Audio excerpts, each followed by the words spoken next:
Next up on the Anti-Racism Summer Series, prompted by the national conversations about racial injustice, we have Dr. Christopher Chambers discussing systemic racism and why it matters.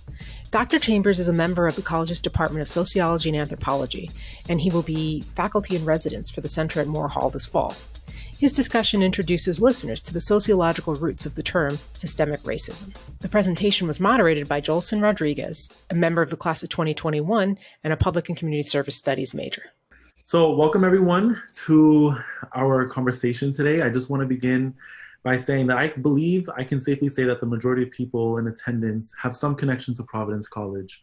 Whether you are or were a student, faculty, staff member, relative to someone in attendance at Providence College, or simply you are just here because you might have entered the wrong Zoom meeting ID, feel free to stay. This dialogue is essential to the community of Providence College. It's also essential to the community of Providence, Rhode Island, and to the global community as a whole. As people enter and leave, I do want to go over some Zoom rules before I introduce our wonderful speaker. Today's series will last around 40 minutes. So due to timing, we would like to reserve all questions towards the end of this conversation. By doing so, we do have a quick Q&A section on the Zoom webinar. So feel free to answer your question or ask your question in the Q&A section below. You'll see that. We want to refrain from using the chat section just to make sure everyone's attention is on the conversation. So like I said, all questions and answers, please just put them in the Q&A box below and we will answer them at the end. So, hello everyone and welcome to the Providence College Anti-Racism 2020 Summer Series. My name is Jolson Rodriguez and I will be the moderator for today's session. I am a rising senior. And I always pause saying senior because to me, it still freaks me out a little bit. It's happening so fast. But I will be majoring in public community service and global studies, as well as women and gender studies minor. I am blessed to have the experience as being the current Shepherd president and the current vice president for the Board of Multicultural Student Affairs this upcoming year. These two organizations work very closely with the Office of Institutional Diversity, Equity, and Inclusion, which is now my time to introduce the presenters of these series. So the PC Anti-Racism 2020 Summer Series offers critical learning opportunities to the entire Providence College community on topics related to race, ethnicity, systemic racism, white supremacy, and how we can cultivate practices that support anti-racism as an essential way of seeing, knowing, and living in the spirit of Veritas. This series is presented by the Office of Institutional Diversity, Equity, and Inclusion and other campus partners. The first portion of today's presentation will be recorded and archived for future use. Please utilize the Q&A feature on Zoom webinar to ask any questions, and during the Q&A portion of the program, we will try to answer as many of these questions as we can. Without further ado, I'd like to introduce Dr. Chris Chambers. Dr. Chris Chambers Dr. Chris Chambers' research uses an intersectional lens to understand the ways that gender and sexuality influence the production of individual and collective Black identities. His work examines the various ideologies, cultural norms, interpretations, and experiences of racism and anti-racist struggle that influence the direction and content of Blackness while trying to shed light on the inconsistencies, paradoxes, tensions, and diversity of Black life as it is lived in America. He has written on social theories of racism and on Black gay men's identities. At Providence College, Dr. Chambers teaches undergraduate classes in introductory sociology and social theory. He is currently advising students to their path in sociology at Providence College, and I have been personally able to see the outstanding efforts Dr. Chambers puts in all of his work, since he is personally advising me through my undergrad summer research on the impacts of US immigration policy on LGBTQ+ migrants on the southern border. As we continue to navigate through these times, I would like to, without further ado, I'm very excited to welcome Dr. Chris Chambers and his work on what is systemic racism and why does it matter? Thank you, Jolson. I'm gonna go ahead and start sharing my screen. If you'll give me a second. And there we go. All right. I wanted to make a few remarks before I get started. And the first is to thank and welcome everybody here today. I'm very, very honored, very humbled to have the opportunity to speak with everyone and to sort of share some ideas about this particular topic. I also want to dedicate my talk to students, particularly those students that have been working tirelessly and with great courage to attempt to build a more inclusive Providence College campus. I want them to know that I stand in solidarity with them in their efforts. I also want to make a couple of comments about sort of my motivation for choosing this particular topic. Before I was a sociologist, I worked in higher ed administration, and I spent a large portion of that time doing work on diversity education and training. And throughout that entire 12 or so year period, I never once heard the term systemic racism. That didn't happen until I started graduate school in sociology. And since then, I have heard the term everywhere. I've heard it on television. I've heard it from politicians. I've heard it from journalists, pundits, even people in everyday conversation. And what I've found is that that term is highly debated. It is oftentimes misunderstood. It is certainly misused. And I thought it would be valuable for us, particularly given the things that are going on, for us to have a conversation about what does the term actually mean? How is it used, particularly by academics, and so particularly sociologists who are trying to use the term to help us come to a much better understanding of the way in which race and racism work in our world today. My goal for today, or my agenda for today, is actually developed based upon the work of my two previous speakers, Drs. Mendoza and Drs. Dillon. I want to thank you both for giving me such a strong foundation to build off of. I'm going to incorporate many of the ideas and comments that they made during their talks. And I thought to sort of situate us, I would begin by actually building off of something that Dr. Dillon spoke about in her presentation, which was about the way in which becoming an anti-racist requires us to notice sometimes imperceptible and invisible things that shape our behavior and our culture. In my courses, I tell students that this is the work that sociologists do. In other words, to notice the imperceptible and the invisible. And so I want to first begin by giving you some idea about how sociologists think and how we look at things.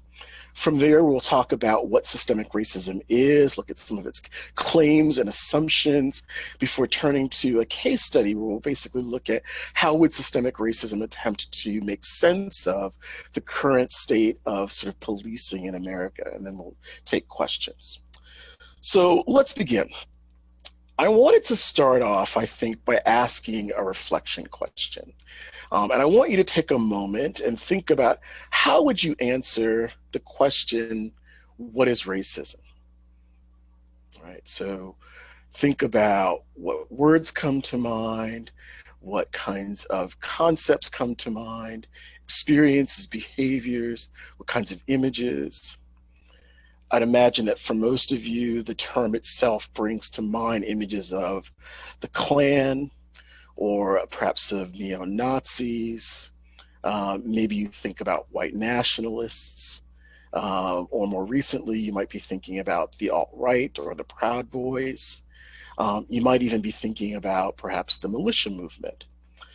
Now, and these groups come to mind because I think our basic understanding of racism focuses on actions, actions that are particularly overt, malicious, intentional, maybe inadvertent, but certainly intentional in some way, right?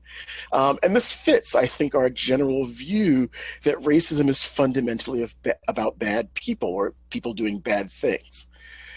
And I think that this is also consistent with the conversation that Dr. Mendoza walked us through a few weeks ago, in which he talked about implicit bias, and he offered us some insight into how that kind of bad behavior, perhaps, right, is a function of the stereotypes that we learn in our society that then generate prejudiced points of view or perspectives in an individual that then lead to discriminatory behavior toward other folks. And that oftentimes this can happen at a really unconscious level, hence implicit bias.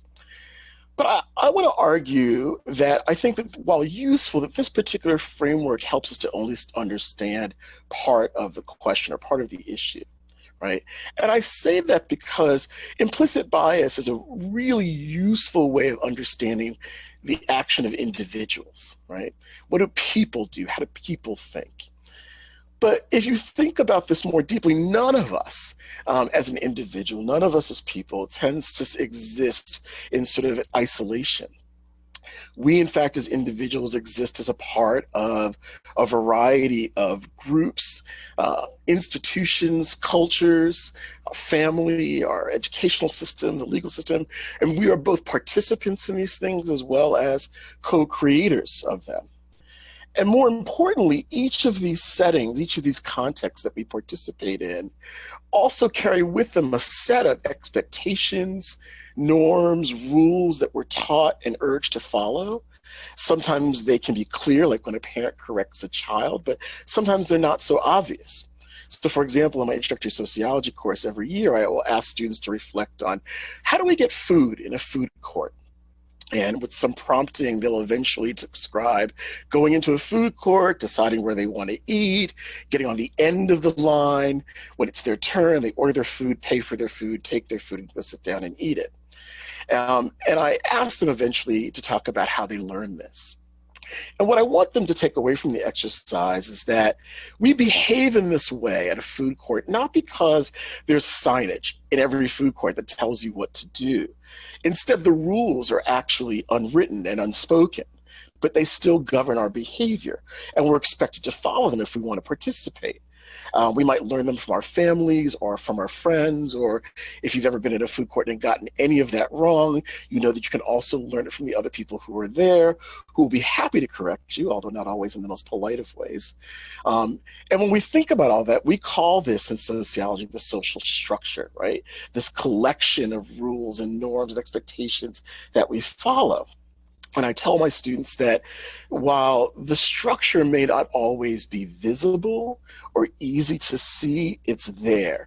It is evident in the underlying patterns of behavior and sort of action that take place around us all the time. And what it means is that our decisions, our choices, our behaviors don't emerge from an infinite set of possibilities. They are in fact bounded by what society expects of us or what it makes possible, right? We'll talk more about that later. So I think what that means is if we turn back to the question we started with, what is racism? If we use an individual framework to understand that question, we might ask why and in what ways is somebody racist? But if we look at it from a sociological framework, the question we would probably ask is oops, sorry, there we go. And in what ways is society organized to produce racism? Now, this isn't meant to deny the choices of individuals, but it's meant to acknowledge several realities. One is that racist behaviors, big or small, implicit or explicit, are outcomes of a society organized to produce those behaviors, to see them as acceptable or normal or beneath even notice. It means that for racism to function, we need not necessarily rely on bad actors, because once we've produced those norms or those rules in the context of schooling or housing policy or healthcare policy, for example, right, that they will continue to flourish, sometimes often beneath our notice. And it becomes important for us to then notice them, to cease to be complicit with them, and then perhaps to unbuild the society so that those things no longer function in the way that they do. It's really all about seeing how power is allocated and used in society, and this is what systemic racism is designed to really try to help us to understand. So now that we've had an opportunity to go move through introductory sociology, let me turn more directly to the concept of systemic racism.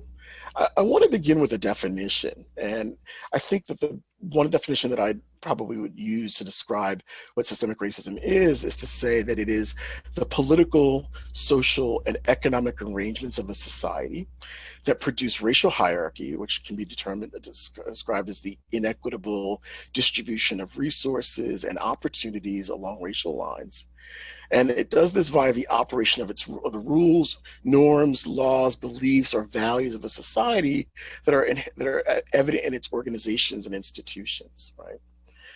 I want to say that this concept is noteworthy in the history of sociology because at the early part of the discipline, scholars attempted to understand racism largely from the perspective of aberrant social behavior. Racists were somehow people behaving strangely.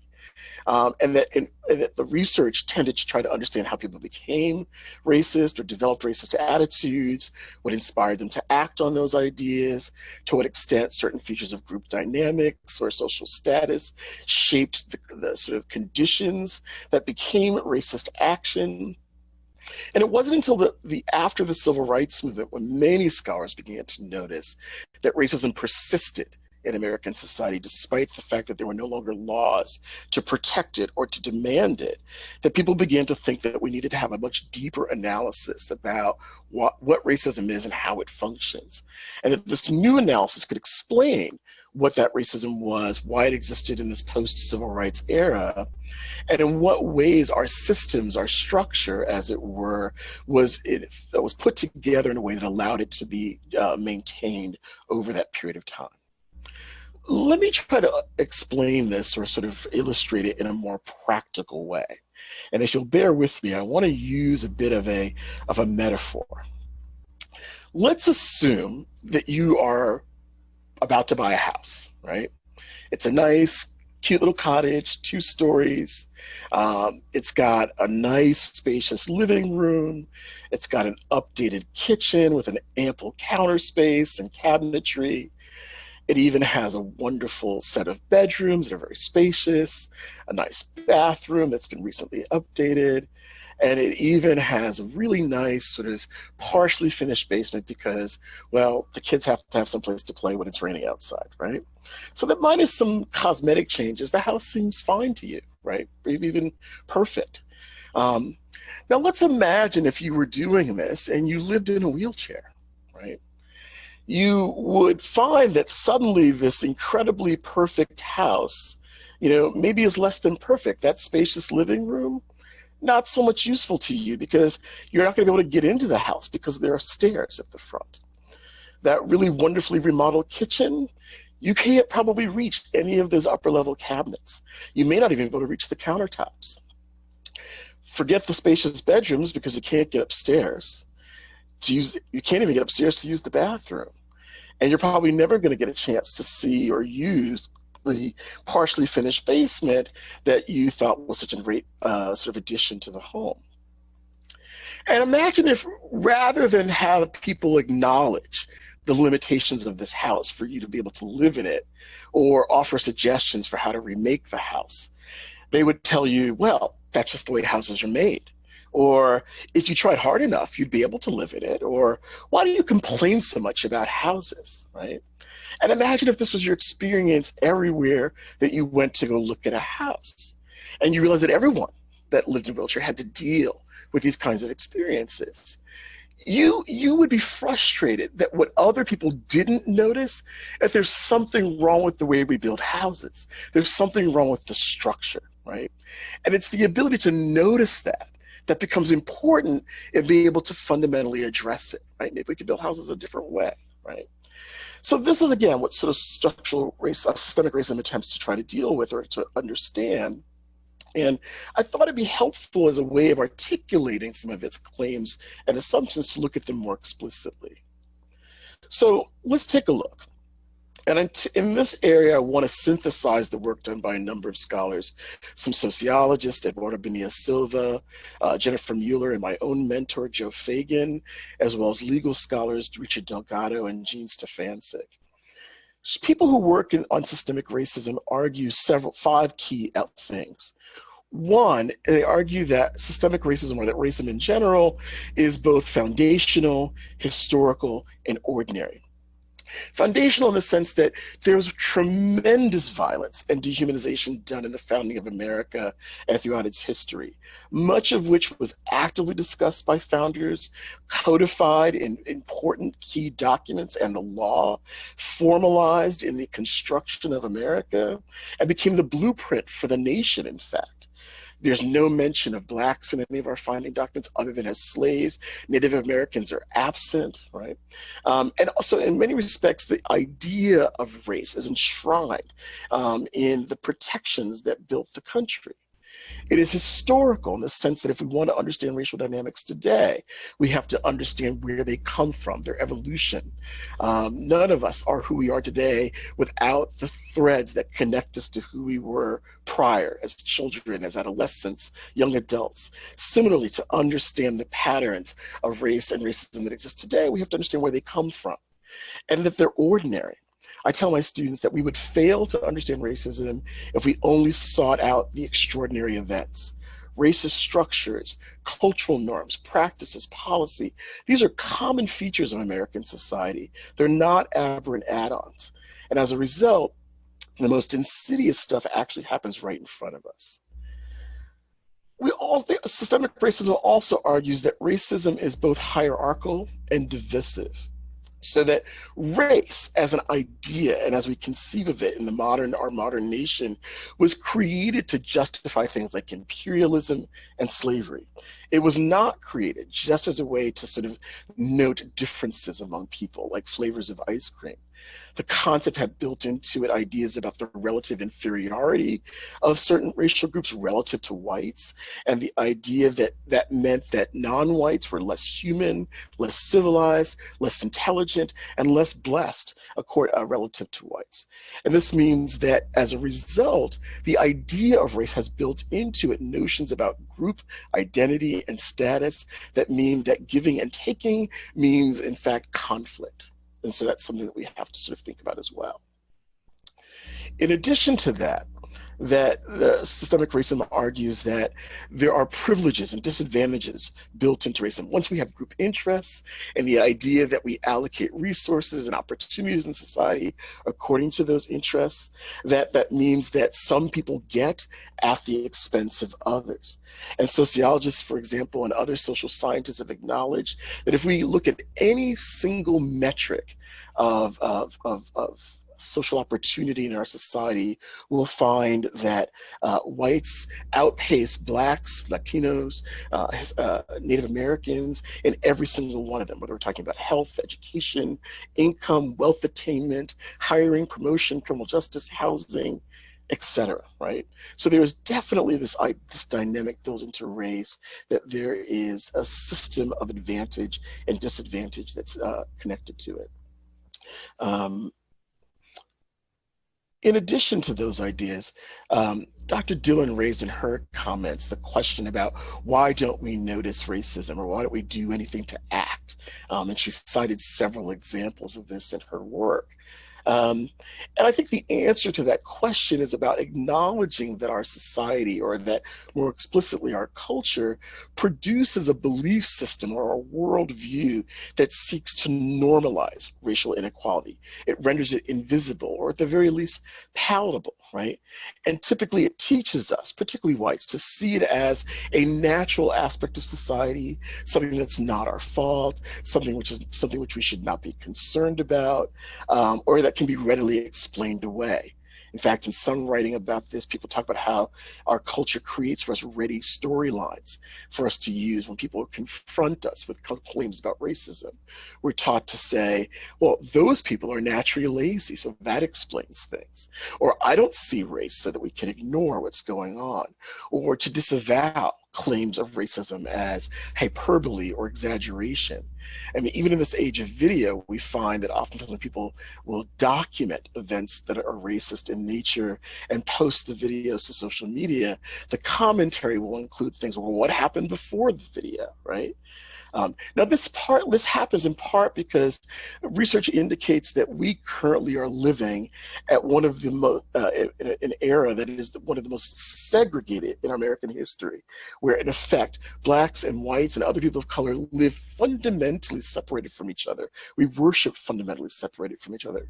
And as a consequence, there isn't sort of the firsthand knowledge, right, that many people who don't experience racism firsthand have to understand, see, or to notice it, because the relationships and the experiences that would allow that to happen are not in place. The last claim that systemic racism makes is that racism is pervasive. In other words, that these cultural norms, these practices, these beliefs, these assumptions, they exist within the fabric of society at every place, every institution, every organization, every interaction is going to draw from this well that we have created and fundamentally as a society have chosen to ignore and to not really fundamentally address. Okay. So that's the basic framework of systemic racism. And as promised, I wanted to spend a little bit of time taking us on a sort of tour of how systemic racism as an idea, as a concept might explain something like the violence of police toward unarmed Black and other citizens. In fact, it is the killing of George Floyd that in fact brings us here into this particular series.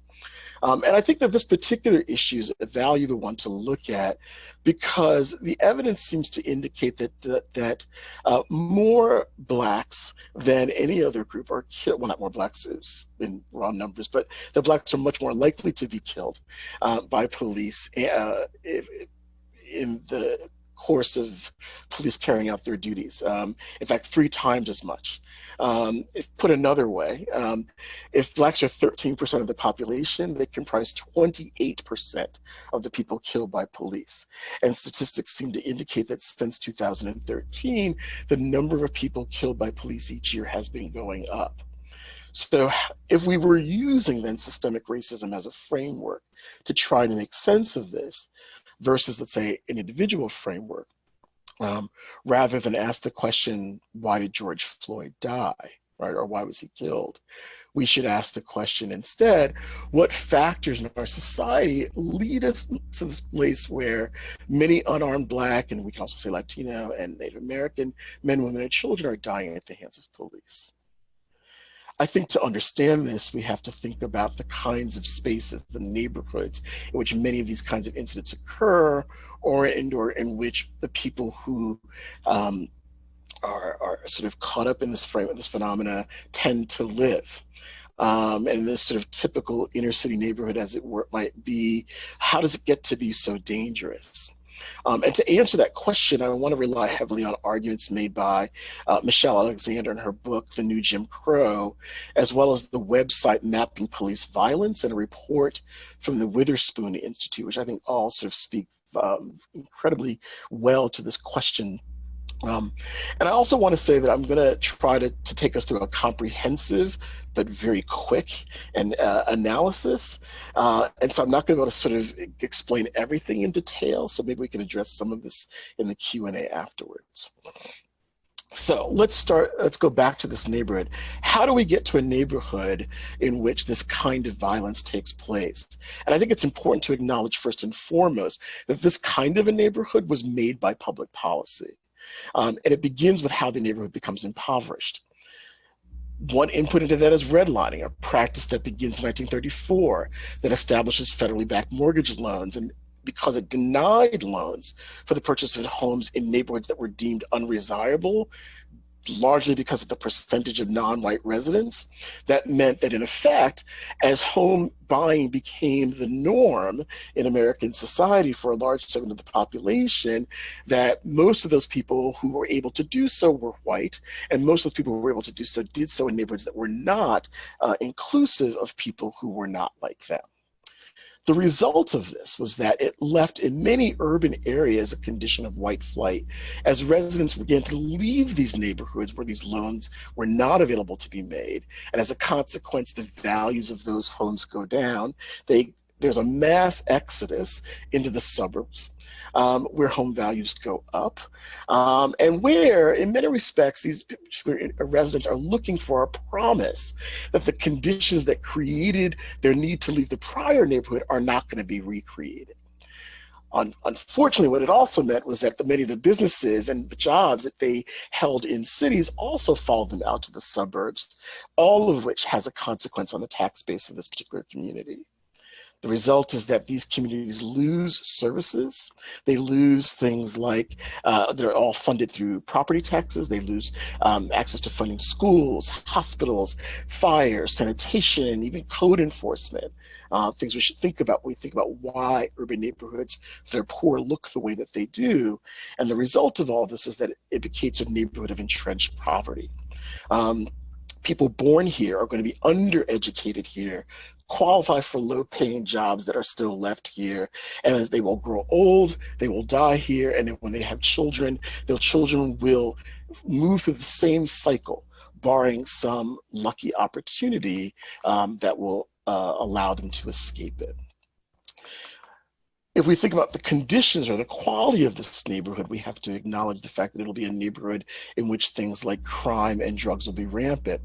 What's noteworthy here is that contrary to the popular belief that crime and drugs are highly associated with race, they are not. They are actually highly associated with poverty, where people in effect attempt to find access to alternative means for cash and will sometimes try to escape the sort of conditions in which they live through the use of substances. In fact, the data on criminal behavior tells us that depending on the crime, that either blacks and whites commit crime at basically equal levels, or that whites actually commit more crime than blacks do.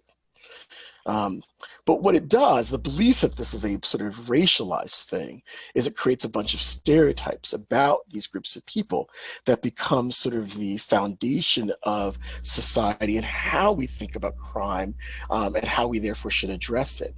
A 2016 report by the Justice Department found that Black people in Baltimore were much more likely to be stopped than white people in Baltimore, even when they controlled for the population. In that study, they cite one Black man in his mid-50s who was stopped 30 times in a 4-year period, about one stop a month, despite having never received a citation or criminal charge.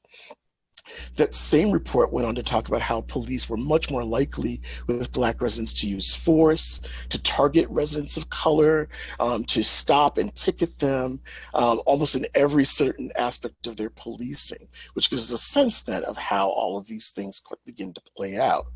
And there are also examples of a phenomenon called broken windows policing. An idea that says the way to address crime, to address drugs, is to police certain neighborhoods, certain communities aggressively, with the idea that this will deter more serious crimes. Ironically, the data tells us that that doesn't necessarily work. The culmination of all of this comes in the early 1990s, where we see the passage of the Omnibus Crime Bill in 1994. This is a bill that effectively not only encourages aggressive policing, it encourages aggressive sentencing. It gives police a great deal of discretion. It changes the sort of status of judicial proceedings to give even prosecutors more discretion. The sum total of the Omnibus Crime Bill is that we see an enormous uptick in incarceration of predominantly young Black men across America, all at a time, in fact, when violent crime in the United States was in fact going down. But it has huge impacts on the quality of life in these communities. Alexander even talks about that as a result of the sort of crime sort of bill and the drug war, that we even began to incentivize and monetize arrest for police jurisdiction agencies. Federal anti-crime funding and legislation was tied to arrest, to drug arrests in particular, which gave incentives to police to target and arrest individuals suspected of drug crimes as a way of bringing money and resources to the department.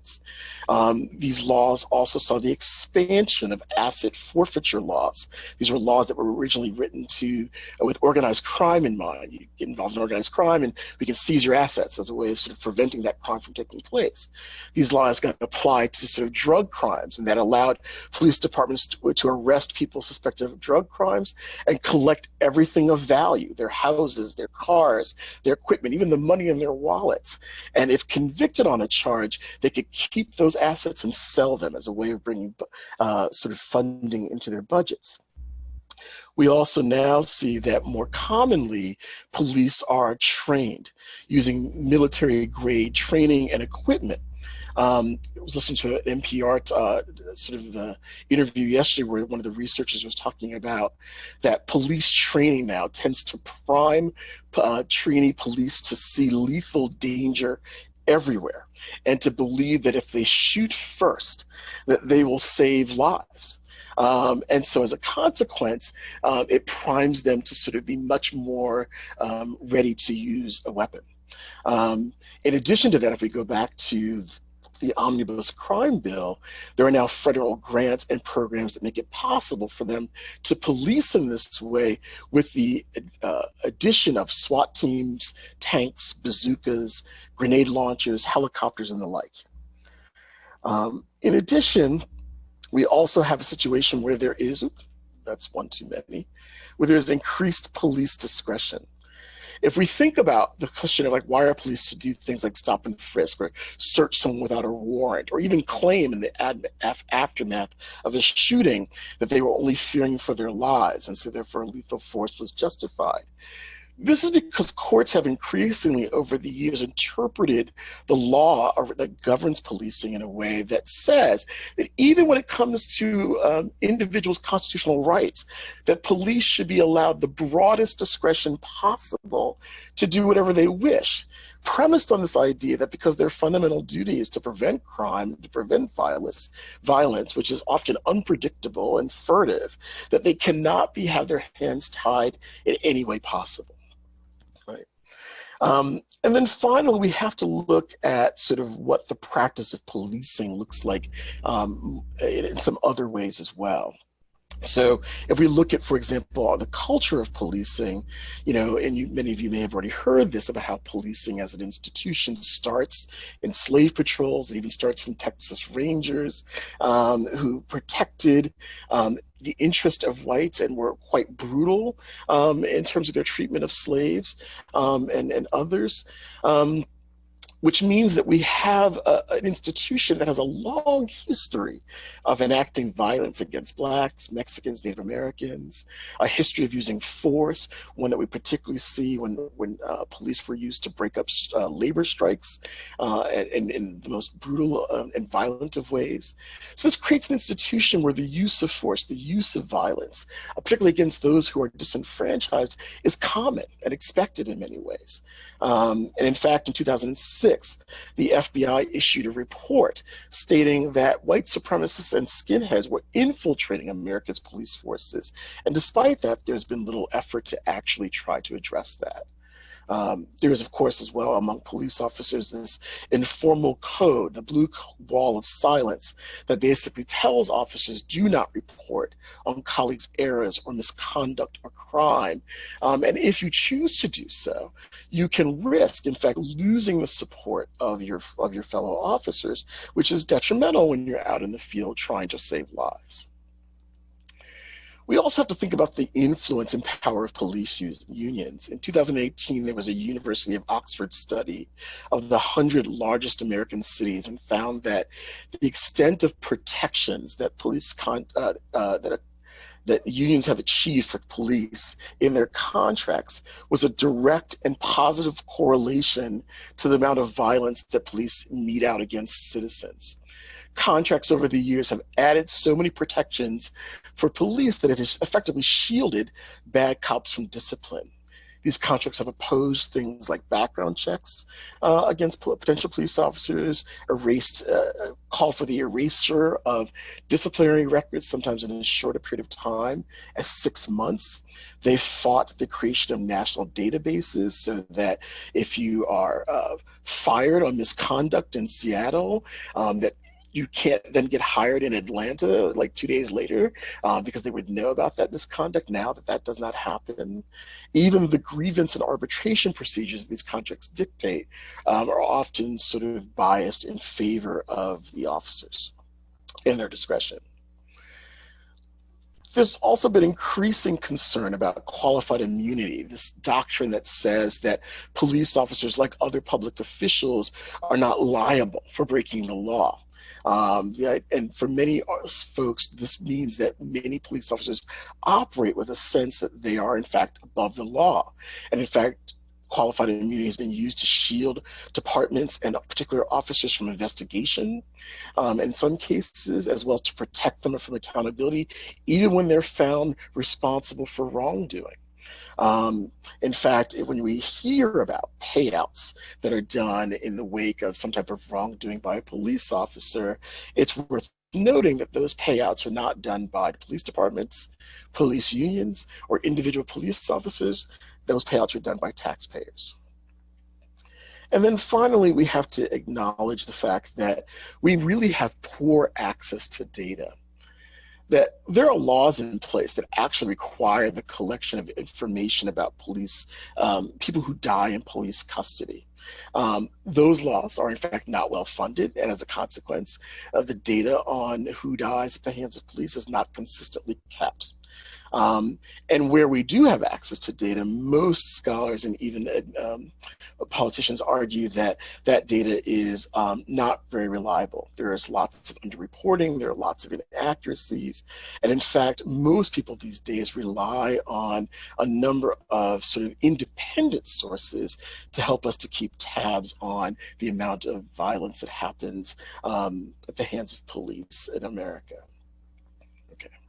So I wanted to paint this really comprehensive picture that when we ask the question, how is it that we come to a situation in which so many people of color end up dying at the hands of police, that question does not have a simple answer to it, that there are lots of inputs into that. Those inputs have a lot to do with the history of policing, have a lot to do with the current state of how policing works, as well as the sort of cultural inputs around who we think criminals are in society, how violent we think they are, and what kinds of means are required to stop it, particularly when on top of that, our belief is that there are some lives, perhaps maybe that have less value in these arrangements than do others. So I'm sure at this point, most of you are probably asking the question, well, how do we fix something like this? And I don't want to sort of lull you into a sense that the answer to that question is simple or easy. But I do want to make some effort to try to point a direction. And I think first and foremost, I have to say that we would really need to be, in order to sort of think about how do we undo something like this, we have to be really good listeners. A fundamental premise of becoming anti-racist is to notice, right?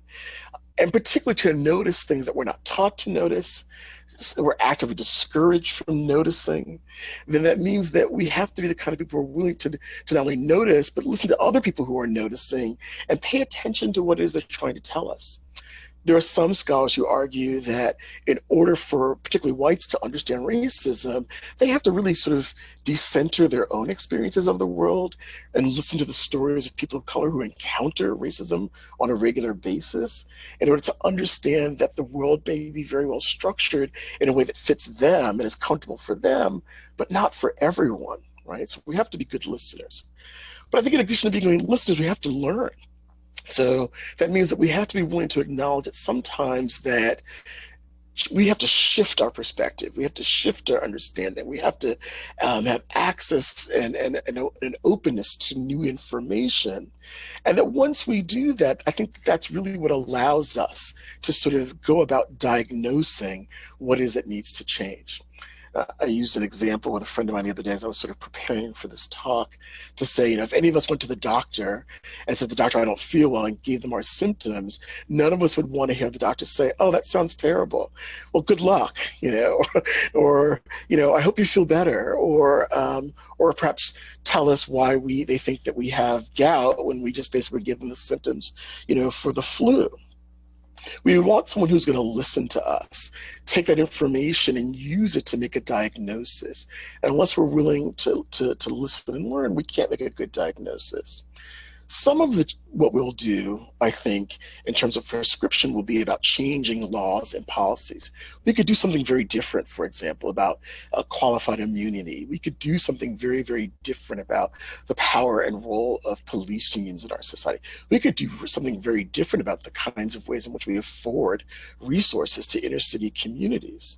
But none of that's going to happen easily. And I think that's why we need to think about not only the amount of transformation, but the fact that oftentimes what has been sort of consistently true in American society and history is that real change, real fundamental change is required active advocacy and pressure through the means of protest. If we think about any major change that we've experienced in our history, that's usually been the precursor to that change. And so that means that some people are going to have to, like, once they learn and once they understand, roll up their sleeves and do the work to really think about how to remake the society in a way that actually works for everyone. With that, I want to thank you for your time and attention this morning, or I guess this afternoon, and I'm ready to take your questions. Awesome. Thank you so much, Dr. Chambers. We actually do have a couple questions already in line. For those who are still curious, there is a Q&A option below. All you have to do is just type your question. You can choose to submit it anonymously. All questions will be answered anonymously as well. But just to begin and start off, we do have a great question. Just to kind of clarify a point you made earlier, just to distinguish the difference between economic segregation and racial segregation. The comment was distinguishing between economically driven neighborhood segregation, so for example, tenements and triple deckers, and how leading to flight and generating efforts to create more vibrant and economically robust neighborhoods elsewhere. The distinguish between economically driven segregation and also racial segregation. I'm not sure what the distinction is between economic and racial segregation that the person is alluding to, because in many respects, class and racial interests are intertwined. And let me just sort of use the issue of home buying, I think, as an example for what I mean. So yes, one could make the argument that a person will buy a home based upon their ability to afford to buy a house in a particular neighborhood, which is a function of income, credit rating, any number of factors, right? But on the one hand, we have to acknowledge the fact that any individual's income, credit rating, job, security isn't solely a function of individual effort. Again, if we go back to that poor neighborhood, right? If you're born in that neighborhood and educated in that neighborhood, you're going to get a really not quality educational experience, which is going to affect your job prospects, right? So it's not just about the individual effort that creates that set of circumstances. And when we look at sort of the phenomena of home buying in America, there's lots of data that tells us that mortgage lenders, real estate agents, all banks, all are not race blind in the way in which they make decisions about who gets a loan, what the interest rating is on that loan, and even where they steer people to purchase homes. There's some really good data that looks at sort of shoppers, right? So there's an ad about a home that's available for sale, or even a price that's available for rent, and they'll send a white shopper and a black shopper to the same agent at different points and wait to see how the agent responds. And the agent will look at the white shopper and go, "Sure, here it is," and they'll show them the place and talk to them about the sale or the rental. And then oftentimes what the black shopper will say, "Oh, I'm sorry, that's been taken," or "Oh, that's not available." Or if it's the case of a purchase, "Oh, well, you don't want to look at a home in that neighborhood. You want to look at a home in this neighborhood instead," right? So it's not as if you can take them and tease them apart as independent of one another. They're very fundamentally, intricately connected. And if we go back to the whole claim that I made about systemic racism being about the way in which these things are sort of embedded into the structure of things, right? That, economic decisions are also made on the basis of race. Slavery was an economic decision, right? It just meant that if you were black, that you weren't going to get anything out of it, except, a very hard life and very brutal working conditions. But it was still economic, but with race being layered on top of that. I don't know if that fundamentally answers the question, but I guess I just want to sort of make it clear that even as we talk about something like home buying or renting, that it's not so easy to just say it's just economic. It is also about race. And I'll add too that the conditions that create white flight are complicated. And in fact, in the bibliography I've posted here, that I have an image of the film series Race, Power, and Illusion. I recommend people watch it. You can stream it through the library here at PC. There's an excellent episode that talks about all of this with regards to home buying and white flight. And just without going too deeply into all of this, but so when a neighborhood becomes integrated and people begin to leave the neighborhood, the surplus of housing in that neighborhood, and then the fewer the buyers buying houses in that neighborhood makes those costs makes the value of those homes go down. And then what happens is that you also have agents who steer people accordingly. And so this also affects the economics of why home values in white communities are higher versus home values in communities that are predominantly non-white. So. Awesome. Thank you so much. The next question is, do you think the way we teach about slavery, Jim Crow laws, the Civil Rights Movement, and MLK does little to change the systematic racism in the U.S.? Would education or curriculum reform in this area make a difference? Absolutely. Absolutely. Without a doubt. I've been teaching college students for over a decade, and I have been really surprised at how little most people coming out of high school know about slavery, Jim Crow. I mean, it's kind of astonishing, and not just white students, all students. When I teach about racism and particularly about race in America, I spend an inordinate amount of time talking about the history of race in America, because, and this, I think, again, what systemic racism offers. Part of the story of America is a story of groups of people who were clear about the fact that they were building a nation that was just for white men, propertied white men. And they were very clear about that in so many ways, both at the start of the country and throughout its history. Much of the struggle to change that has been a consequence of groups that were disenfranchised from that vision, trying to gain access to it. And I think that if you can't or don't know that, then the ability to look at why people are feeling aggrieved today gets much harder to see. And it's harder to see because what you instead believe is that any person that says they don't have something or can't achieve something is simply lazy, or isn't working hard enough. You look at it as an individual failing, not as a systemic process, right, that has effectively failed various people that we could do differently if we wanted to as a country. Definitely. And we are getting a lot of questions around education. I mean, I myself am a student at Providence College, and you are a professor at Providence College. So these questions are actually related to a lot to our experiences. The next one is, how should white folks balance this need to listen and learn against putting the onus on people of color to teach them? Well, I think listening and learning doesn't just require listening and learning from people of color, although I think that that's a piece of it. Back when I was in graduate school, some colleagues of mine and I did a project where we actually talked with and interviewed whites who were anti-racist, who declared themselves anti-racist, to ask them about how they got to that stage of their lives. And in that project, one of the things that we discovered, that there was a point at which everyone recognized the need to take responsibility for their own learning. And that meant reading and going to talks like this, or putting themselves sometimes in spaces where they were sometimes intellectually uncomfortable in an effort to learn and understand more. It meant for many of them at a certain point surrounding themselves with other whites who thought similarly, so that they had a sort of community of people who they could also learn from and be encouraged by. I'm first and foremost a sociologist, and so I see the world through relationships and connections. I would be a heretic to my discipline if I said that I thought that any of this was something that any individual could do on their own.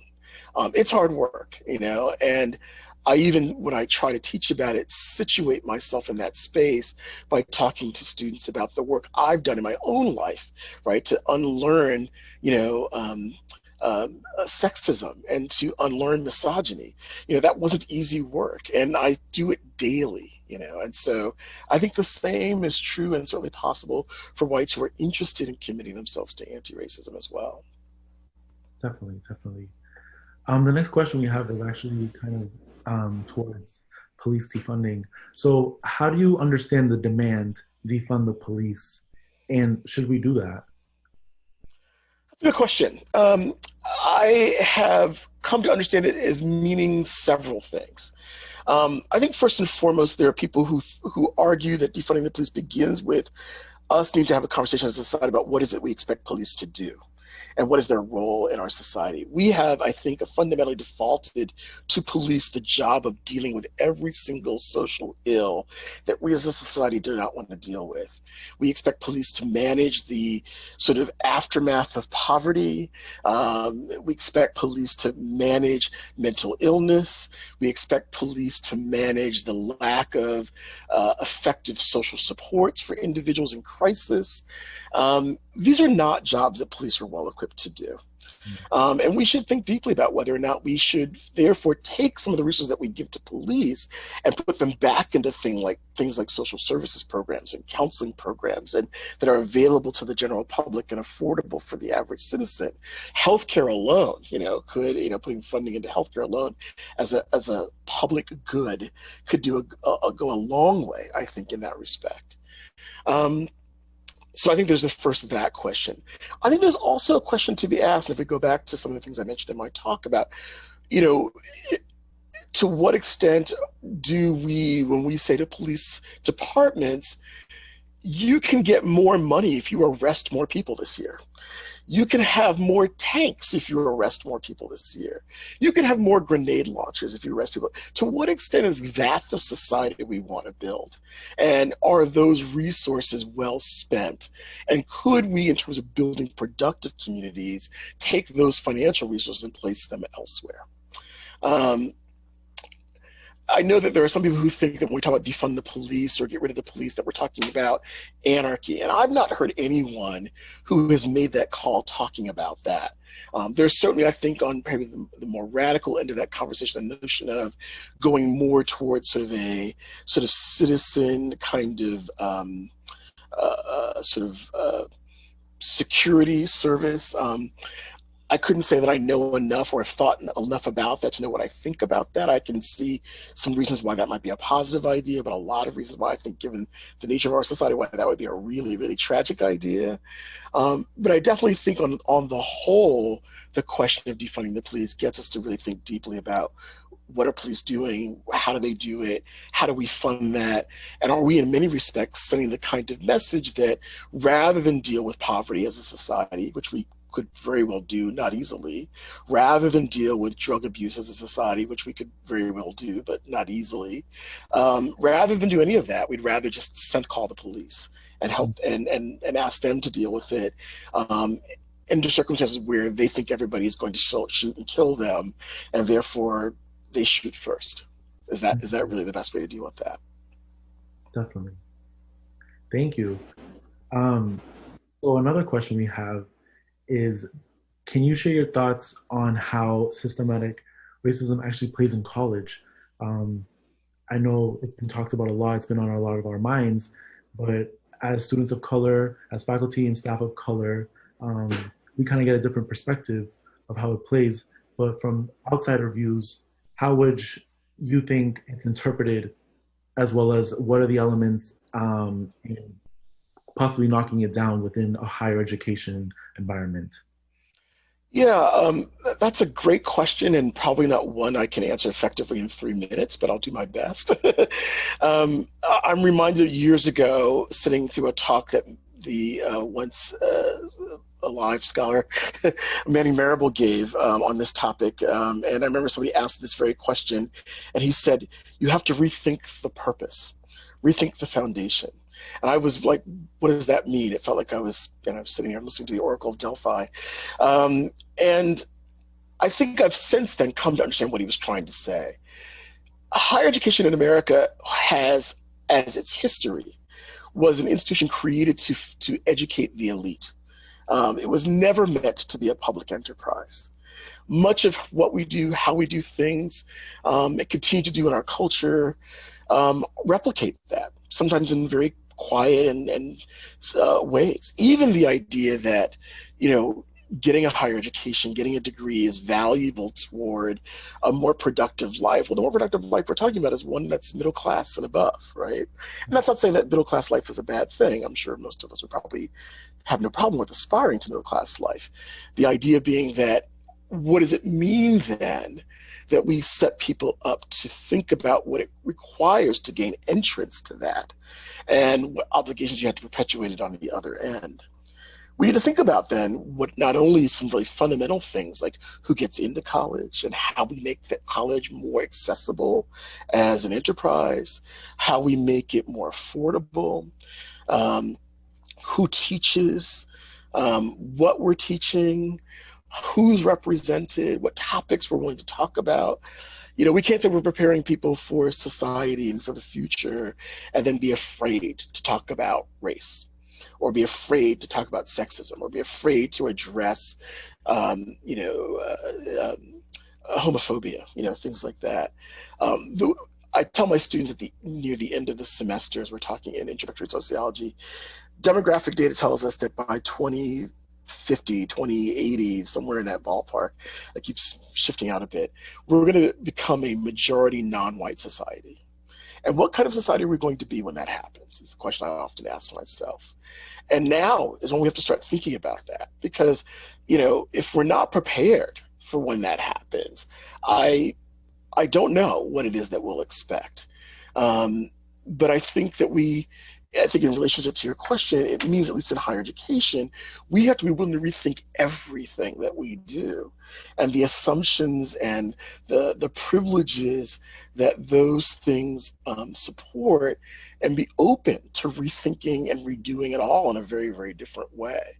And I know that that's maybe not a really concrete thing or a simple thing, but that's really what it takes, I think, to look at it all systemically, to be willing to say, we're here where we are because of a certain trajectory in history. What if we had done it all differently? What would it look like then? And if we aren't going to be capable of having that kind of an imagination, we shouldn't ask the question. Awesome.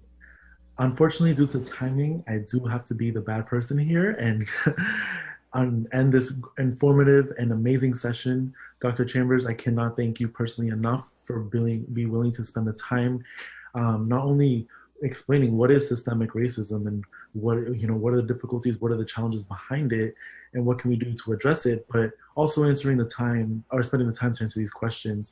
Unfortunately, for the people who questions were unanswered, I do have good news. The Office of Institutional Diversity, Equity, and Inclusion will be answering these questions and posting the answers and responses online on their website, which can be located at providencecollege.com, just like the standard college website. So those questions and responses will be there. But I do want to say thank you to the Office of Institutional Diversity, Equity, and Inclusion, as well as any other campus involvement, and especially to you, Dr. Chambers. Thank you so much. And thank you all for attending and listening on this wonderful session. Thank you, everyone. Thank you for coming. Thank you for listening to the Providence College Podcast. Episodes are available in all of the usual places, as well as the college's YouTube channel and on your smart speaker. For producer Chris Judge, I'm Liz Kay. Until next time.